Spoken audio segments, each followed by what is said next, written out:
That haircut should be against your vows. That what? That what should be what? You must rest. No can do, 4. I gotta get back to the fray.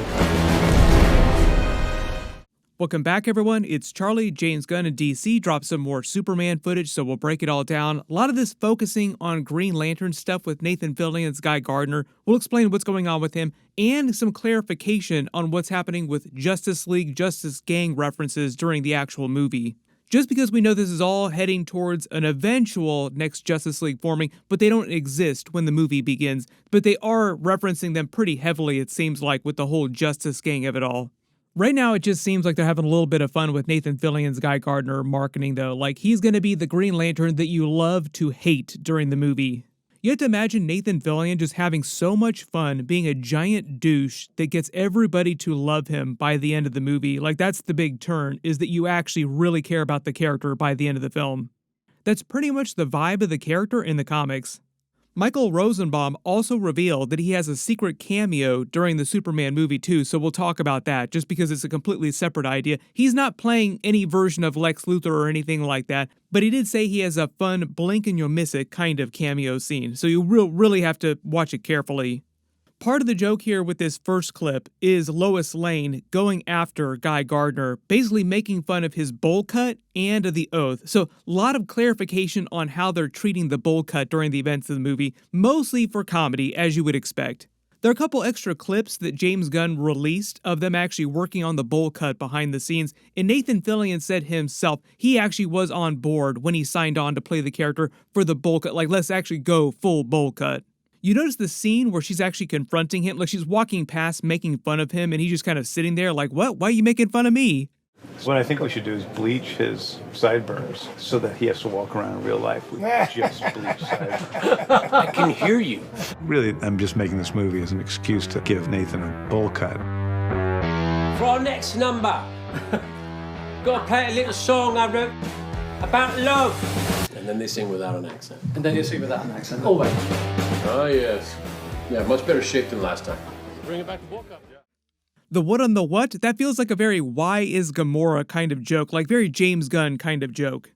If you actually look in the background, it seems like they're actually in Maxwell Lord's company building that he owns. It's the same building that you see the Hammer of Baravia attacking when he's going after Superman, firing into the Chacos company. So it just seems like the Chacos company, big Martian Manhunter reference, actually just rents space from Maxwell Lord in the building that he owns.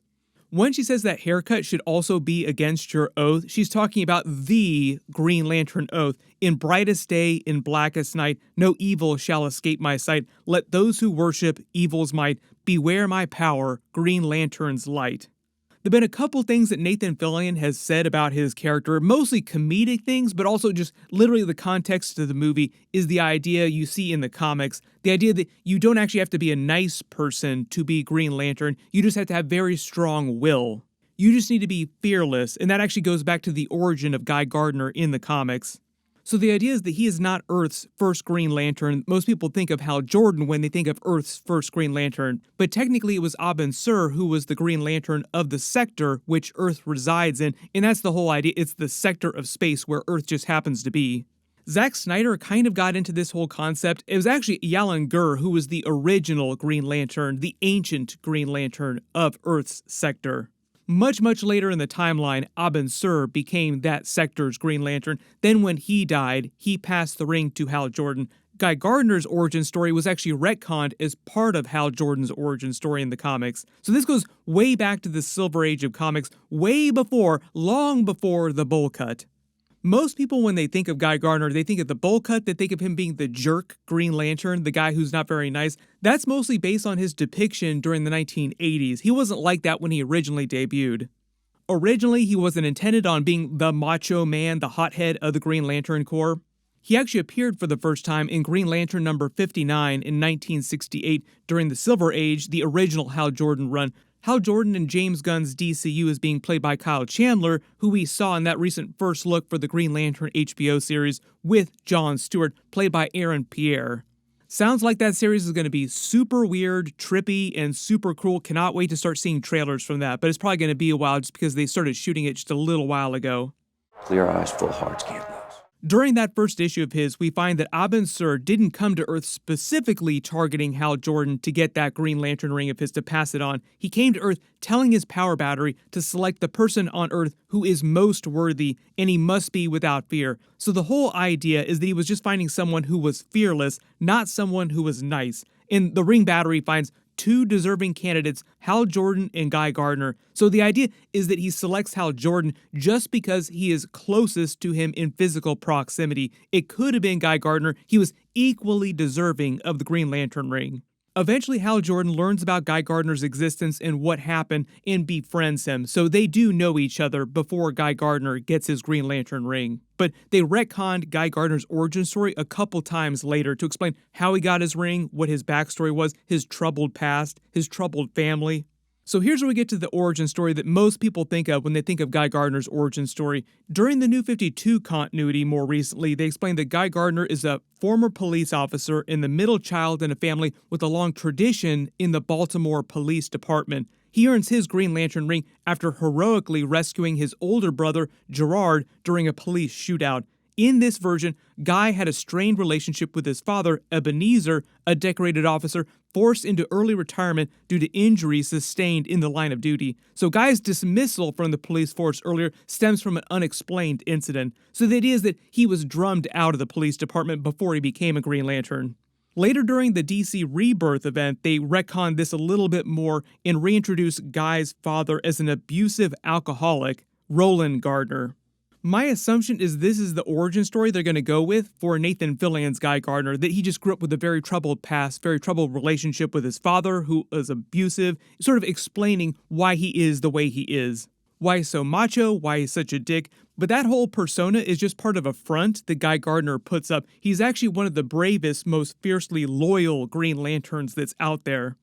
So I think the reason why James Gunn is using him specifically, using him for all these comedic moments, the whole bull cut of it all, him being so mean to all the different characters, other characters getting into fights with him, is mostly to set him up as a contrast to Superman's arc during the movie. The way that he's talked about the Superman story just in general is that he's meant to be a nice person in a world that has become not so nice, that doesn't value being nice. Sort of a Superman turning the other cheek, showing people what it means to be a good person. A Green Lantern, not the one you might be used to. But a Green Lantern, the one nobody likes. Oh. So I think the idea is that Guy Gardner's Green Lantern is going to be the machismo contrast to that, where he feels like you need to be this over-the-top, this hardcore, in order for people to take you seriously.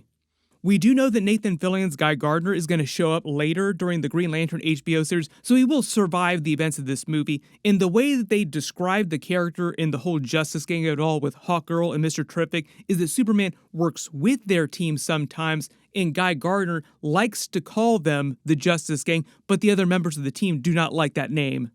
So they actually clarified that it's called the Justice Gang because Guy Gardner wants to call the team that, but that's not their official name. Like Maxwell Lord doesn't call them the Justice Gang, but they're going for more of a Justice League International kind of vibe because that's the Justice League that Maxwell Lord ran in the comics.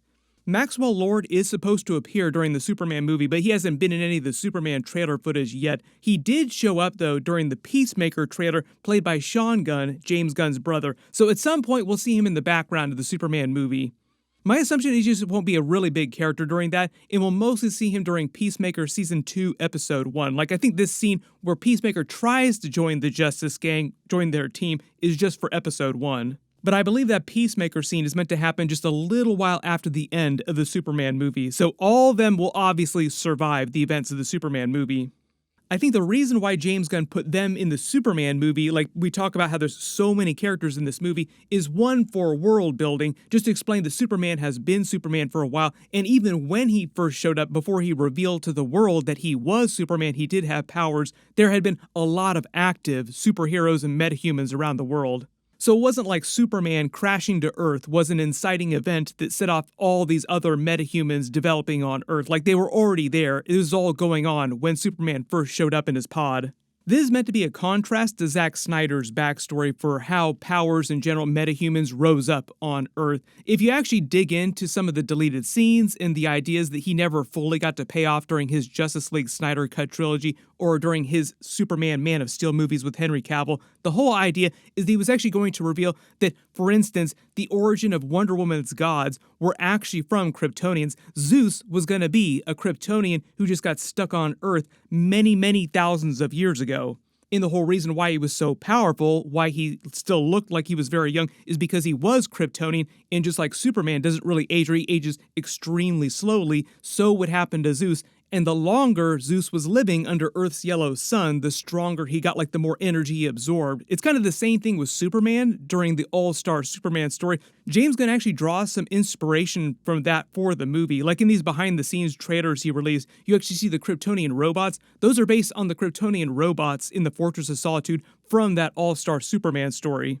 Superman Robot number 4, that's his legal name, played by Alan Tudyk. His voice is my voice with better enunciation. Seems like the engineer is going to destroy a lot of them during the events of the movie, but because they are robots, that means that they can probably be repaired. When it actually comes to the rest of the Green Lanterns, I think they're going to save a lot of the Green Lantern core mythology for the Green Lantern HBO series. We already know Ulrich Thompson is going to be Sinestro during the series. Most of you probably remember him from Banshee. He's fantastic on that series. Funny connection because Anthony Starr also plays Homelander on The Boys. Fantastic as that character also came from the Banshee series.